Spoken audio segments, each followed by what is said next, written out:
નમસ્તે વિદ્યાર્થી મિત્રો, આપણે ગઈકાલે આનુવાંશિક લક્ષણો અને ઉપાર્જિત લક્ષણો આ બંનેની વાત જોઈ અને પ્રાકૃતિક પસંદગી અને આનુવાંશિક અપવાદ એ સિદ્ધાંત પણ આપણે ગઈકાલે જોયો. આજે એને લઈને કેટલાક ઇન્ટેક્સ પ્રશ્નો હતા જે ગઈકાલે નહોતા લઈ શક્યો, એ આજે યાદ કરી લઈએ કે તે કઈ વિવિધ રીતો છે જેના દ્વારા એક વિશેષ લક્ષણવાળા વ્યક્તિગત સજીવોની સંખ્યા વસ્તીમાં વધારો કરી શકે છે. તો આપણે ગઈકાલે બંને ઉદાહરણો દેખ્યા હતા. એક હતું લાલ અને લીલા ભમરાવાળું. એ જે હતું એ પ્રાકૃતિક પસંદગી હતી. કેમ? તો કે અનુકૂલનના આધારે સજીવોની સંખ્યા એટલે કે વસ્તીમાં વધારો જોવા મળતો. અને બીજું હતું લાલ અને વાદળી રંગના ભમરા, જેમાં હાથી આવીને એ જે લીલા પાંદડા જે છે એને વિખેરી નાખે છે અને પરિણામે લાલ રંગના જે ભમરા છે એનો નાશ થાય છે. એટલે બે રીતે સજીવોની વિશિષ્ટ લક્ષણવાળા સજીવોની સંખ્યામાં વધારો થાય છે. એક છે પ્રાકૃતિક પસંદગી, જેની અંદર ઉત્તરજીવિતતાના લાભ માટે એટલે કે આવતી પેઢી જીવી શકે એ માટે ઉદ્વિકાસની દિશા સૂચવે છે. જ્યારે આનુવાંશિક વિચલન એ કોઈ પણ અનુકૂલન વગર ઉત્પન્ન થાય છે અથવા દુર્ઘટનાવશ જનીન આવૃત્તિમાં ફેરફાર થાય છે. બરાબર? તો અહીંયા અનુકૂલન વગર ભિન્નતા જોવા મળે છે. કારણ કે આપણે દેખ્યું હતું કે એ વસ્તી વધી, જે ભૂરા રંગના જે ભમરા હતા વાદળી રંગના, એ વાદળી રંગના ભમરાની સંખ્યામાં વધારો કેમ થયો? તો કે લાલ રંગના જે ભમરા હતા એ હાથી વડે એનો ઉચ્છેદ થયો એટલા માટે. ટૂંકમાં બે રીતે કોઈ પણ લક્ષણવાળા વિશેષ લક્ષણવાળા વ્યક્તિગત સજીવોની સંખ્યામાં વધારો થાય. બે, પ્રાકૃતિક પસંદગી જેમાં ઉત્તરજીવિતતાના લાભ માટે ઉદ્વિકાસની દિશા સૂચવે છે, અને આનુવાંશિક વિચલન એ કોઈ પણ અનુકૂલન વગર ભિન્નતા એટલે કે દુર્ઘટનાવશ જનીન આવૃત્તિમાં ફેરફાર જોવા મળે છે. ત્યાર પછી બીજો પ્રશ્ન હતો કે એકલા સજીવ દ્વારા ઉપાર્જિત લક્ષણ સામાન્યતઃ આગળની પેઢીમાં આનુવાંશિકતા પામતો નથી. કેમ નથી પામતો આપણે કહેવાનું છે. તો આનું કારણ એક જ છે કે એકલા સજીવ દ્વારા જે ઉપાર્જિત લક્ષણ છે એ દૈહિક પેશીમાં થતા ફેરફાર જનન કોષો એટલે કે ડીએનએમાં દાખલ થતા નથી. ખાસ ધ્યાન રાખજો, બિન પ્રજનનીય એટલે કે દૈહિક પેશીમાં અહીં લખ્યું છે ને કે એકલા સજીવ દ્વારા જે ઉપાર્જિત લક્ષણ હોય એ દૈહિક પેશીમાં થતા ફેરફાર જનન કોષોના ડીએનએમાં દાખલ થઈ શકતા નથી, અને તેથી તે સંતતિમાં વારસાગમન પામતા નથી. અને એટલા માટે જ કોઈક સારો ખેલાડી હોય, ક્રિકેટર હોય, બરાબર, એનો પુત્ર એ સારો ક્રિકેટર બનશે એવું કહી શકાય નહીં. સારો સિંગર હોય, એનો પુત્ર સારો સિંગર જ બનશે તે કહી ના શકાય. કેમ? તો કે આ બધા જે છે એ ઉપાર્જિત લક્ષણો છે, બરાબર, પરિસ્થિતિ ના લક્ષણો છે, અને તેથી એ અનુભવથી મેળવેલા હોવાથી એ જનન કોષોની અંદર દાખલ થતા નથી. અને છેલ્લે વાઘની સંખ્યામાં થતો ઘટાડો આનુવાંશિકતાના દ્રષ્ટિકોણથી શા માટે ચિંતાનો વિષય છે? ફરીથી, વાઘની સંખ્યામાં થતો ઘટાડો આનુવાંશિકતાના દ્રષ્ટિકોણથી શા માટે ચિંતાનો વિષય છે?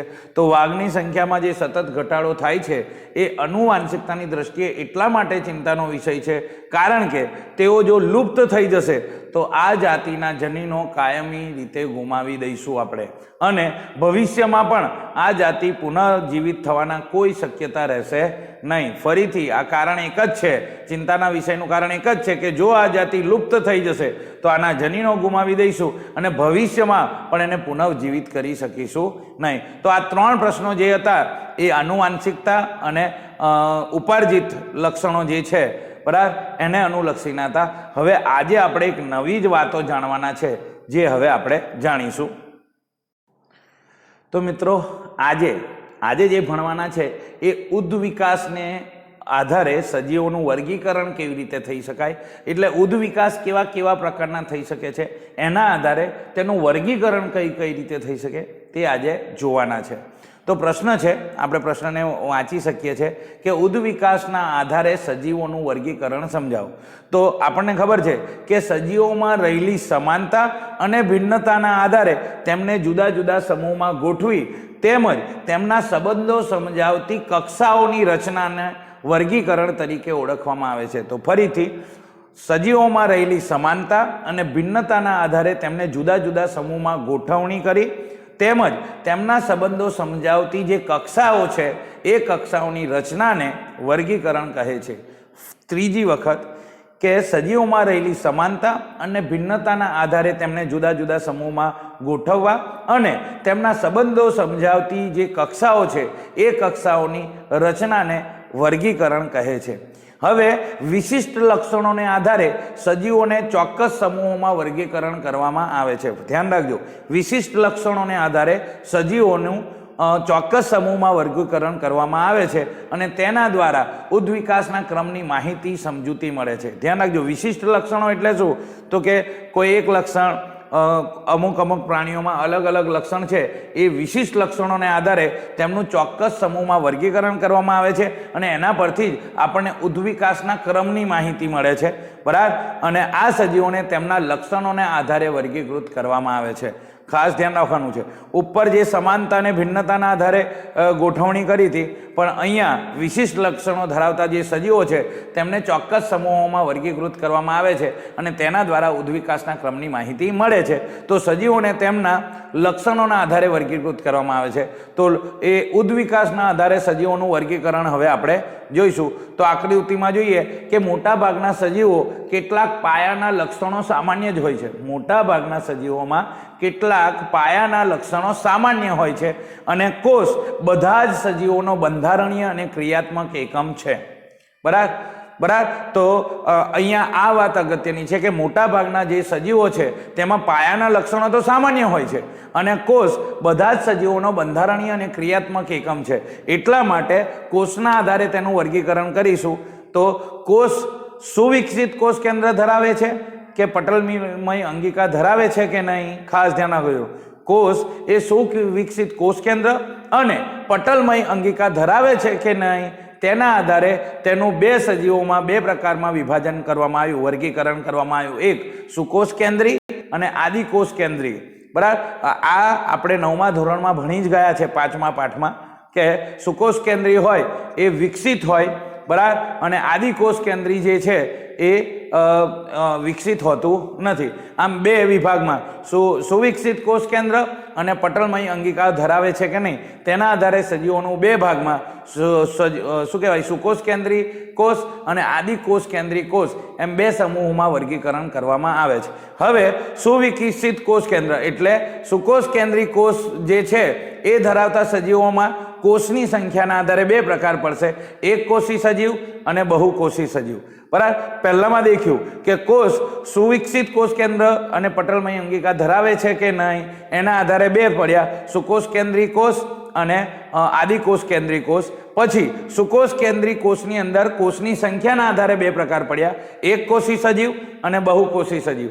ત્રીજું, પ્રકાશ સંશ્લેષણની લાક્ષણિકતાના આધારે સજીવોમાં બે પ્રકાર પડે, પ્રકાશ સંશ્લેષણની ક્રિયા કરી શકતા હોય એવા સજીવો અને પ્રકાશ સંશ્લેષણની ક્રિયા ના કરી શકતા હોય એવા સજીવો. તો વનસ્પતિ પ્રકાશ સંશ્લેષણની ક્રિયા કરી શકે છે અને અન્ય પ્રાણીઓ કરી શકતા નથી. એટલે એના આધારે બે વર્ગીકરણ થયું કે વનસ્પતિ અને પ્રાણીઓ.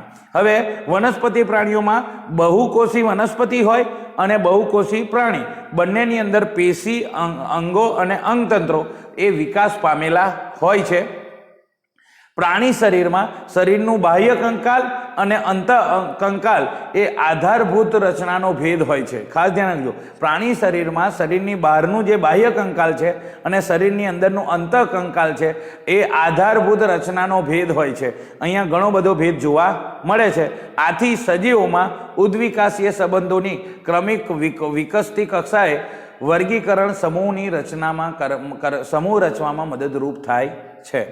બે જાતિઓમાં ખાસ જોવાનું છે, બે જાતિઓમાં લક્ષણોની જો સમાનતા હોય એટલે કે જેટલી સમાનતા વધારે તેટલો તેમનો નજીકનો સંબંધ કહેવાય અને જો બે જાતિઓ વચ્ચે સંબંધ જો નજીકનો હોય તેમ તેમ તેમનો ઉદ્વિકાસ નજીકના ભૂતકાળમાં એક જ પૂર્વજમાંથી થયો હશે. અહીંયા ખાસ સમજવાની વાત છે. તો શરૂઆતમાં આપણે 3 વર્ગીકરણ દેખ્યા. એક શું તો કે સુવિકસિત કોષ કેન્દ્ર છે કે પટલમય અંગિકાઓ છે કે કેમ તેના આધારે બે પ્રકાર પડ્યા, એક સુકોષ કેન્દ્રી કોષ અને આદિકોષ કેન્દ્રી કોષ. હવે સુકોષ કેન્દ્રી કોષના કોષોની સંખ્યાના આધારે બે પ્રકાર પડ્યા, એક કોષી સજીવ અને બહુકોષી સજીવ.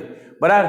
હવે આગળ પ્રકાશ સંશ્લેષણની ક્રિયા કરી શકે બરાબર, એના આધારે પણ સજીવોના બે પ્રકાર પડ્યા, વનસ્પતિ અને પ્રાણીઓ. અને એની અંદર આપણે જોયું કે બહુકોષી વનસ્પતિ અને પ્રાણીઓ બંનેની અંદર પેશી, અંગો અને અંગતંત્રોનો વિકાસ થયેલો જ હોય છે, પરંતુ પ્રાણી શરીરની અંદર શરીરની બહારનું બાહ્ય કંકાલ અને અંદરનું અંતઃકંકાલ આ બે આધારભૂત રચનાનો ભેદ હોય છે. અહીંયા મેન આધારભૂત ભેદ જોવા મળે છે. આથી સજીવોમાં ઉદ્વિકાસ સંબંધીય ક્રમિક વિકસતી કક્ષાઓનું વર્ગીકરણ સમૂહોની રચના કરવામાં મદદરૂપ. અહીં ધ્યાન રાખજો, સજીવોમાં ઉદ્વિકાસીય સંબંધો, જે ઉદ્વિકાસ થાય છે તે સંબંધોની ક્રમિક વિકસતી કક્ષાઓ વર્ગીકરણના સમૂહો રચવામાં મદદરૂપ થાય છે.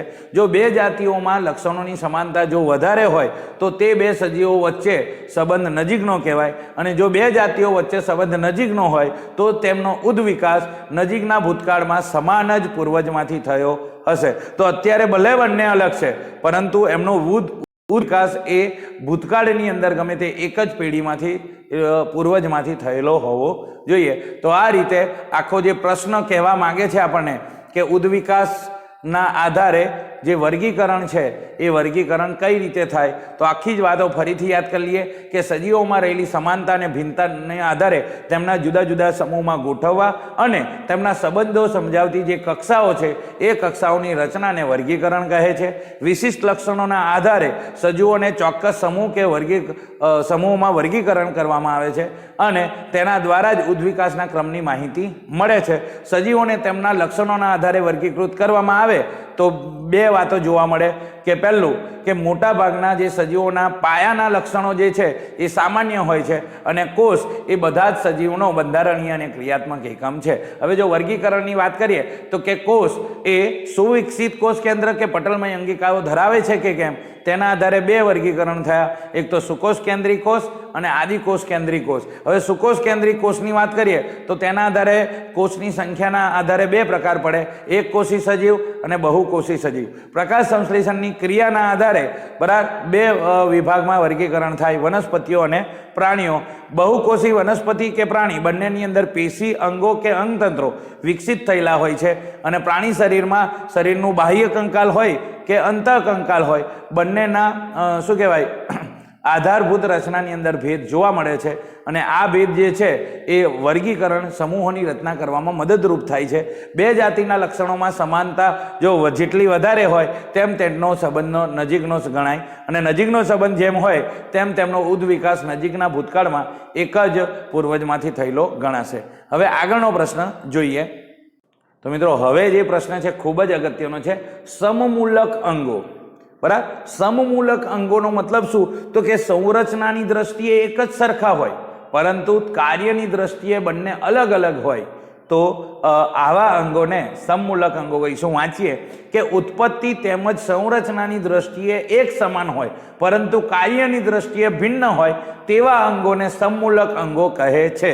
સજીવોમાં સંરચનાની સમાનતા પરથી કહી શકાય કે તેઓ સમાન પૂર્વજમાંથી ઉદ્વિકાસ પામેલા છે. ફરીથી, સંરચના જે છે એ સંરચના પરથી કહી શકાય કે તે સમાન પૂર્વજમાંથી શું કહેવાય તો કે ઉદ્વિકાસ પામેલા છે. દાખલા તરીકે દેડકાનું અગ્રઉપાંગ છે, ગરોળીના અગ્રઉપાંગ છે, પક્ષીની વિહગ એટલે કે પાંખ છે, પક્ષી એટલે કે વિહગની પાંખ છે, મનુષ્યના હાથ જે છે આ બધા જ સમમૂલક અંગો છે. કેમ તો કે આ બધા જ આપણે જો જોઈએ તો કે એમની જે સંરચના છે એ એક સરખી છે, તેથી એમના વિશે એવું પણ કહી શકાય કે તેઓ એક જ પૂર્વજમાંથી હોવા જોઈએ. આપણે આકૃતિમાં જોઈ શકીએ છીએ કે દેડકાનું અગ્ર ઉપાંગ છે, ગરોળીનું અગ્ર ઉપાંગ છે અને મનુષ્યનો હાથ અને પક્ષીની પાંખ, આ બધાના જે સંરચના છે એક સરખી છે અને તેથી કહી શકાય કે તેમના પૂર્વજ કદાચ નજીકમાં એક જ હશે. હવે ઉપાંગની પાયાની રચના એક સમાન છે, આ બધાની તમે જે પાયાની રચના દેખશો તો એક સરખી છે, પરંતુ વિવિધ પૃષ્ઠવંશીઓમાં વિવિધ કાર્ય માટે તેનું રૂપાંતરણ થઈ ગયું છે. દાખલા તરીકે પક્ષીનું અગ્ર ઉપાંગ હતું, બરાબર, એની જે રચના છે એ રચના સરખી છે પણ એને ઉડવાની જરૂરિયાત થઈ હશે અને તેથી એ અગ્ર ઉપાંગનું પાંખમાં રૂપાંતર થઈ ગયું અને પાંખના કારણે પછી એની પર ધીરે ધીરે પીછા આવવા લાગ્યા. બરાબર. સમજાત લક્ષણોની મદદથી ભિન્ન જાતિઓ વચ્ચે ઉદ્વિકાસ સંબંધની ઓળખ કરી શકાય છે. તો આખા સમમૂલક અંગોમાં મૂળ વાત હતી કે સંરચનાની દ્રષ્ટિએ સમાન હોય પરંતુ કાર્યમાં ભિન્નતા હોય તો તેવા અંગોને સમમૂલક અંગો કહે છે. બરાબર. અને સજીવોની સંરચનાની સમાનતા પરથી જ આપણને કહી શકાય કે તેઓ સમાન પૂર્વજમાંથી ઉદ્વિકાસ પામ્યા છે. દાખલા તરીકે દેડકાના અગ્ર ઉપાંગ, ગરોળીના અગ્ર ઉપાંગ, પછી વિહગની પાંખ અને મનુષ્યના હાથ, આ સમાન રચના ધરાવતા સમમૂલક અંગો છે.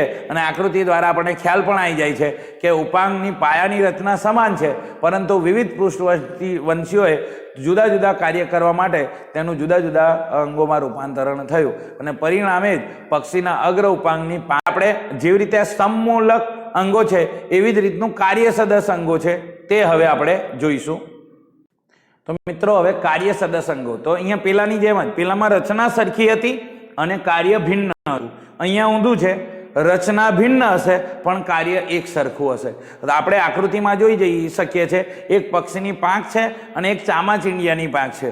હવે અહીંયા સમજી લઈએ પહેલાં કે ચામાચીડિયાની જે મધ્યની આંગળી છે એ બે આંગળી વચ્ચેની જે ચામડી છે એનું વિસ્તરણ થયું એટલે એ પાંખ બની છે. વાસ્તવમાં એ પાંખ નથી પરંતુ ઉડવા માટે એની આંગળી વચ્ચેની ત્વચા વિસ્તરણ પામી છે. જ્યારે પક્ષીઓની અંદર ઉડવા માટે જે અગ્ર ઉપાંગો હતા એ અગ્ર ઉપાંગોની જે વચ્ચે ત્વચા હતી એ વિસ્તરણ પામી છે. તો બંને ની કાર્ય છે એ સમાન છે પરંતુ રચના સમાન નથી. દેખીએ શું કહેવા માંગે છે. કાર્ય સદસ અંગો તો સરખો દેખાવ અને સમાન કાર્ય કરતા હોય પરંતુ પાયાની સંરચના અને ઉત્પત્તિની દ્રષ્ટિએ બંને જુદા હોય તો તેને કાર્ય સદસ અંગો કહે છે. ફરીથી, દેખાવ અને સમાન કાર્ય માટે કરતા હોય, ફરીથી સરખો દેખાવ અને સમાન કાર્ય કરતા હોય પરંતુ પાયાની સંરચના અને ઉત્પત્તિની દ્રષ્ટિએ જુદા હોય તો તેવા અંગોને કાર્ય સદસ અંગો કહે છે.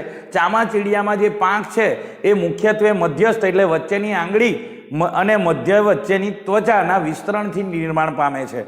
ચામાચીડિયામાં પાંખ એ મુખ્યત્વે મધ્યસ્થ આંગળી અને વચ્ચેની ત્વચાના કારણે એના વિસ્તરણથી નિર્માણ પામે છે. જ્યારે પક્ષીની પાંખ તેના અગ્ર ઉપાંગની ત્વચાના સંપૂર્ણ વિસ્તરણથી નિર્માણ પામે છે. અહીં એ પીછાઓથી ઢંકાયેલી હોય છે. બરાબર. બંને પાંખોની રચના, બંધારણ અને સંગઠનોમાં ભિન્નતા વધારે છે પરંતુ બંને કામ શું કરે છે? ઉડવાનું કરે છે. તેથી બંનેના કાર્ય સરખા છે પરંતુ બંધારણ અને રચના એ અલગ છે અને તેથી તેને કાર્ય સદસ અંગો આપણે કહીશું. પાંખો એક સરખી દેખાય છે કારણ કે તેમનો સામાન્ય ઉપયોગ ઉડવા માટે થાય છે પરંતુ તેમની ઉત્પત્તિ સમાન રીતે થયેલી નથી અને આ કારણસર તેને સમજાત લક્ષણ એટલે સમમૂલક અંગ કહી શકાય નહીં પરંતુ કાર્ય સદસ અંગ ગણવામાં આવે છે. વિવિધ પ્રાણીઓમાં કાર્ય સદસ અંગોની હાજરીના પુરાવા દર્શાવે છે કે આ પ્રાણીઓ સામાન્ય પૂર્વજમાંથી ઉદ્વિકાસ પામ્યા નથી પરંતુ પર્યાવરણને અનુકૂળ થવા માટે અને પ્રબળ બની સમાન કામ કરે છે. તો જે સમમૂલક અંગો છે એ જે બતાવે છે કે તેઓ સમાન પૂર્વજમાંથી ઉદ્વિકાસ પામ્યા છે પરંતુ કાર્ય સદસ અંગો જે છે એ અંગોની અંદર શું છે તો કે કાર્ય સમાન કરે છે પરંતુ તેમની સંરચના સરખી જોવા મળતી નથી. તો આ આખો પ્રશ્ન ફરી એકવાર યાદ કરી લઈએ કે સરખો દેખાવ કે સમાન કાર્ય કરતા હોય પરંતુ તેમની સંરચના અને ઉત્પત્તિની દ્રષ્ટિએ તેઓ જુદા હોય તો તેને કાર્ય સદસ અંગો કહે છે. ચામાચીડિયાની પાંખની અંદર મધ્યસ્થ આંગળી અને તેમની વચ્ચેની જે ત્વચા છે એના વિસ્તરણથી પાંખ નિર્માણ પામી છે. જ્યારે પક્ષીની પાંખ તેના અગ્ર ઉપાંગ અને મધ્ય વચ્ચેની જે ત્વચા છે એના સંપૂર્ણ વિસ્તરણથી નિર્માણ પામી છે અને તેથી તેની ઉપર પીછા હોય છે. એટલે પક્ષીઓની પાંખ પીછાથી ઢંકાયેલી હોય છે જ્યારે ચામાચીડિયાની પાંખ પીછાથી ઢંકાયેલી હોતી નથી. બરાબર. તો બંનેમાં પાંખોની રચના, બંધારણ એમાં ભિન્નતા જોવા મળે છે પરંતુ બંને એ ઉડવાનું જ કામ કરે છે. તો આ પરથી કહેવાય કે પાંખ સરખી છે કારણ કે તેમનો સામાન્ય ઉપયોગ થાય છે પરંતુ તેમની ઉત્પત્તિ સમાન રીતે થયેલી નથી અને તેથી તે સમમૂલક અંગો કહેવાય નહીં, કાર્ય સદસ અંગો ગણાશે. બરાબર. વિવિધ પ્રાણીઓમાં કાર્ય સદસ અંગોની હાજરીના પુરાવા દર્શાવે છે કે તેઓ સમાન પૂર્વજમાંથી ઉદ્વિકાસ પામતા નથી પરંતુ પર્યાવરણને અનુકૂળ થવા માટે સમાન કાર્ય કરે છે. અને મિત્રો આજનો છેલ્લો પ્રશ્ન એની અંદર આપણે જોઈશું કે અશ્મિઓ એટલે શું, અશ્મિ કેવી રીતે નિર્માણ પામે છે તે જણાવી વિવિધ પ્રકારના અશ્મિઓના ઉદાહરણ આપણે આપવાના છે. કેવી રીતે જાણી શકીએ કે અશ્મિ કેટલી પ્રાચીન છે તે પણ આપણે કહેવાનું છે. તો ખાસ યાદ રાખીએ કે ભૂતકાળમાં અસ્તિત્વ ધરાવતી જે વનસ્પતિ ને પ્રાણીઓ છે એના અંગો તેમની છાપ પૃથ્વીના પેટાળમાંથી રક્ષણ પામેલા અવશેષ રૂપે મળી આવે તો તેને અશ્મિ કે જીવાશેષ કહે છે. ફરીથી ભૂતકાળમાં અસ્તિત્વ ધરાવતી વનસ્પતિ કે પ્રાણીના શરીર અંગો કે તેમની છાપ એ પૃથ્વીના પેટાળમાંથી રક્ષણ પામેલા અવશેષ સ્વરૂપે મળે તો તેને અશ્મિ કે જીવાવશેષ કહે છે. સામાન્ય રીતે સજીવનું મૃત્યુ એ પછી તેનું વિઘટન થઈ જાય છે. મોટા ભાગે જે સજીવો છે મૃત્યુ પછી એનું વિઘટન થઈ જાય છે, પરંતુ કેટલીક વખત સજીવ શરીર તેના શરીરનો કોઈ પણ ભાગ એવા પર્યાવરણમાં જતો રહે છે ત્યાં તેનું સંપૂર્ણ વિઘટન થતું નથી, અને આ કારણથી શરીર કે કોઈ ભાગ સંપૂર્ણ જળવાઈ રહે કાં તો તેની છાપ રહે છે અને તેથી અશ્મિ બને છે. ખાસ ધ્યાન રાખજે કે સામાન્ય રીતે સજીવનું મૃત્યુથી શરીરનું વિઘટન થઈ જ જાય છે, પરંતુ કેટલીક વખત સજીવ શરીર તેના શરીરનો કોઈ ભાગ એ એવા પર્યાવરણમાં જતો રહે છે તેથી વિઘટન થતું નથી અને તે ભાગ કોઈ કારણસર સંપૂર્ણપણે જળવાઈ રહે છે કાં તો છાપ રહી જાય છે તો તે અશ્મિ બને છે. જો કોઈ મૃત કીટક માટીમાં જકડાઈ જાય તો તેનું ઝડપથી વિઘટન થતું નથી. યાદ રાખવાનું છે, કોઈ પણ મૃત છે એ મૃત કીટક માટીમાં જકડાઈ જાય અને ફિટ થઈ જાય તો તેનું વિઘટન થતું નથી અને માટી સુકાઈને કડક થઈ જાય છે અને માટીના કીટકની છાપ સુરક્ષિત થઈ જાય છે. અને બરાબર, તો માટી સુકાઈને કડક થઈ જાય, જો વચ્ચે કોઈ કીટક હોય તો નીચેની આકૃતિમાં આપણે જોઈ શકીએ છીએ કે એ કીટકની છાપ સુરક્ષિત થઈ જાય છે. બરાબર, તો અશ્મિ કેટલા પ્રાચીન છે તે બે પદ્ધતિ વડે આપણે નક્કી કરી શકીએ છીએ. એક છે કે સાપેક્ષ પદ્ધતિ, તો કે જમીનથી, સાપેક્ષ પદ્ધતિમાં જમીનથી કોઈ અશ્મિ છે એ કેટલી ઊંડાઈએ મળે છે અને એના કરતાં વધારે ઊંડી હશે એ વધારે જૂની છે અને જે નજીકમાં મળશે તે વધારે નવી છે. એવું સાપેક્ષ એટલે બંનેની એકબીજા સાથે ઊંડાઈની સરખામણી કરવામાં આવે છે. જોઈએ કે આ પદ્ધતિ કેટલી ઊંડાઈએ અશ્મિ મળવાની શરૂઆત થાય છે તેના પર આધાર રાખે છે. જ્યારે અશ્મિનું સ્થાન શોધવા આપણે કોઈ સ્થળે ખોદકામ કરીએ છીએ અને જીવાશ્મિ મળવાની શરૂઆત થાય ત્યારે પૃથ્વીની સપાટીથી નજીક આવેલા જીવાશ્મિ વધુ ઊંડાઈના સ્તરમાંથી મળી આવેલા જીવાશ્મિની સાપેક્ષમાં તાજેતરમાં છે. એટલે પહેલાં જે મળશે તે તાજેતરનું છે અને એનાથી ઊંડામાં જે મળશે તે વધારે જૂનું છે. એના ઉપરથી એ કેટલી ઊંડાઈએ મળે છે તેના પરથી નક્કી થાય છે. અને જે બીજી પદ્ધતિ છે તો જીવાશ્મના સમયને નક્કી કરવા માટે વિવિધ સમસ્થાનિક, મુખ્યત્વે C14 એટલે કાર્બનના 14 પરમાણુના જીવાશ્મમાં મળી આવતા તે જ તત્વના ગુણોત્તરનો ઉપયોગ થાય છે. તો જે બીજી પદ્ધતિ છે એ સમય નક્કી કરવા માટે સમસ્થાનિક C14 જીવાશ્મમાં મળી આવતા તે જ તત્વના ગુણોત્તરનો ઉપયોગ કરવામાં આવે છે. તો અહીંયા C14ના ગુણોત્તરનો ઉપયોગ કરવામાં આવે છે, જ્યારે સાપેક્ષ પદ્ધતિની અંદર ઊંડાઈનો ઉપયોગ કરવામાં આવે છે. તો આ રીતે અશ્મિ એટલે કોઈ પણ સજીવ કાં તો વનસ્પતિ શરીરનો ભાગ એ પૃથ્વીના પેટાળમાંથી રક્ષણ પામેલા અવશેષ સ્વરૂપે મળે ત્યારે જીવાવશેષ કહેવાય. બરાબર, સામાન્ય રીતે તો સજીવનું મૃત્યુ થતાં જ વિઘટન થઈ જાય છે, પરંતુ કેટલીક વખત જે સજીવનું શરીર છે અથવા એનો કોઈ ભાગ છે એવા પર્યાવરણમાં જાય છે જ્યાં તેનું સંપૂર્ણ વિઘટન થતું નથી અને કોઈક કારણસર તેનો ભાગ, શરીરનો ભાગ એ સંપૂર્ણ જળવાઈ રહે કે છાપ રહે તો તે અશ્મિ બને છે. જો કોઈ મૃત કીટક માટીમાં જકડાઈ જાય તો ઝડપથી વિઘટન થતું નથી અને એ માટી સુકાઈને કડક થાય છે ત્યારે માટીમાં જ તેની એ કીટકની છાપ સુરક્ષિત રહી જાય છે, જે આકૃતિમાં જોવાય છે. અને પ્રાચીન છે કેટલી તે બે પદ્ધતિથી, સાપેક્ષ પદ્ધતિ જેમાં ઊંડાઈને ધ્યાનમાં રાખવામાં આવે છે અને ફોસિલ ડેટિંગ અથવા કાર્બન ડેટિંગ પદ્ધતિ જેમાં સમસ્થાનિક C14ના ગુણોત્તરનો ઉપયોગ કરવામાં આવે છે. તો આ રીતે આજના જે અગત્યના પ્રશ્નો છે અહીંયા પૂરા કરીએ છીએ. આવતીકાલે આગળ જોઈશું. આજે એટલે રાખીએ છીએ. નમસ્તે, જય હિન્દ.